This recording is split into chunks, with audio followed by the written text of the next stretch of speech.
For this series of lectures, we are going to look at a framework for digital information management in projects, and that is divided into two parts, part 1 and part 2. For this part 1, we will be covering the following areas. We will be looking at the framework for information management in general, and under this framework, we will look into the information requirements, the information delivery, and the information exchange process. And we will also spend a fair bit of time to look into the particular standard, the ISO 19650. Now, why do we want to look at the information management? The reason is because in this digital age, when you're talking about a owner of a company that has a lot of assets, and these assets could be, for example, physical assets like the owner or the company owns shopping malls, for example, or the company owns and runs and operates hospitals, for example, or the company owns and runs dormitories, for example. So all these are assets, okay, that creates values for the companies, and a lot of information, okay, is needed in order to operate or to run all these assets effectively. A lot of information will also be churned out in the process of running these assets in a day-to-day operation. So it is vital for us to understand how all this information can be managed properly, and that's why we come up with a framework for information management. Now, how does that affect a project construction? Well, when the owner of this company, okay, has a in-depth understanding of his assets, and when he's preparing for a construction of a new project, for example, he want to construct a new shopping mall, or he want to construct a new hospital, or he want to construct a new dormitory, it will then filter down, okay, to the project level, okay, his requirements based on his experience in his day-to-day running of the existing asset. So that is the connection, okay, between the information or from the day-to-day operation of the existing asset to the information that cascade down to the project level stakeholders when they are handling this project delivery lah. Yeah. So that's why we need to understand that in a bit more detail. Okay. It is unavoidable that the buildings, okay, or the facilities or the physical asset is being created, okay, using the building information modeling. The process has started around 20 to 30 years ago in Singapore. And by now, most of the buildings that has been completed in one way or another involve the using of BIM models. So what we are trying to do then is to make use of this information called the BIM model to allow the owner to be able to track, okay, his asset in a more efficient manner, okay. So that is why we look into this area called BIM for information management. All right. So there is a framework that we are going to use, okay, or to allow the this BIM to be used for asset management, which I'll spend quite a fair bit of time to go into detail. And this framework generally requires, okay, information requirement, information delivery, and information exchange.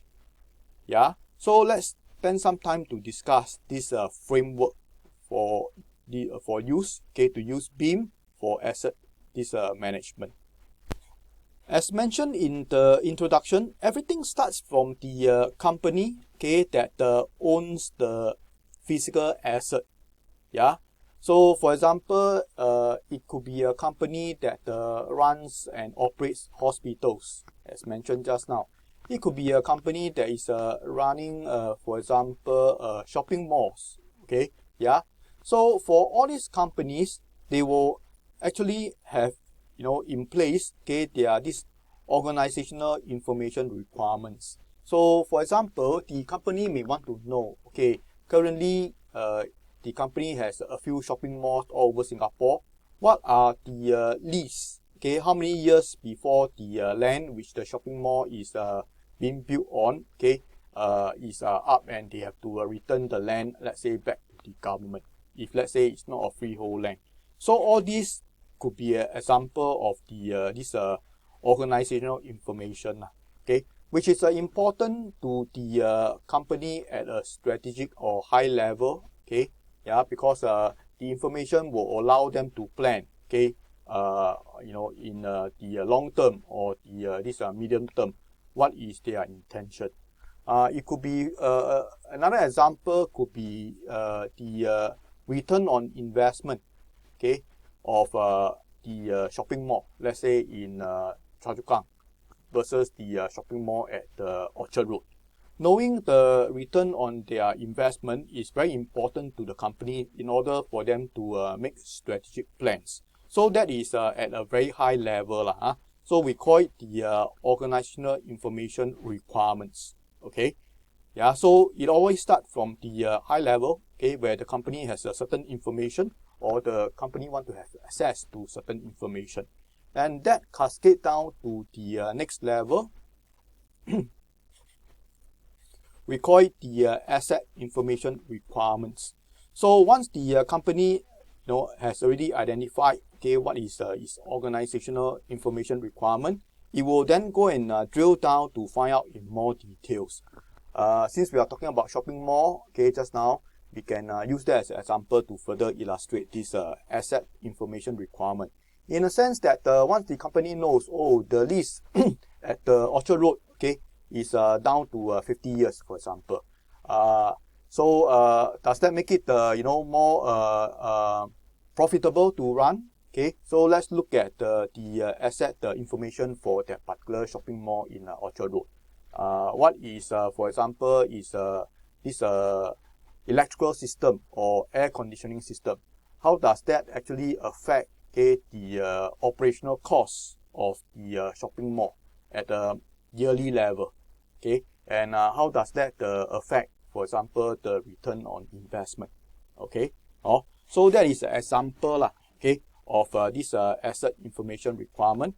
And that will cascade down further to what we call the employer's information requirement, in a sense that if the company decide to build a new shopping mall somewhere in Singapore, or for that matter in some other countries, they will want to have some baseline for them to set as a target or set as a goal for their new this project. Okay, so that will be translated into the employer's information requirement. So to continue with the example, it could be the new shopping mall, the owner may want to go for a more efficient air conditioning system, and that requirement then gets translated or brought across to the designers, for example, okay, or get brought across to the contractors, for example. Then that will go into what we call the BIM execution plan, because during the project phase, okay, so now we are coming into the project phase already, where the owner wants to build a shopping mall, for example.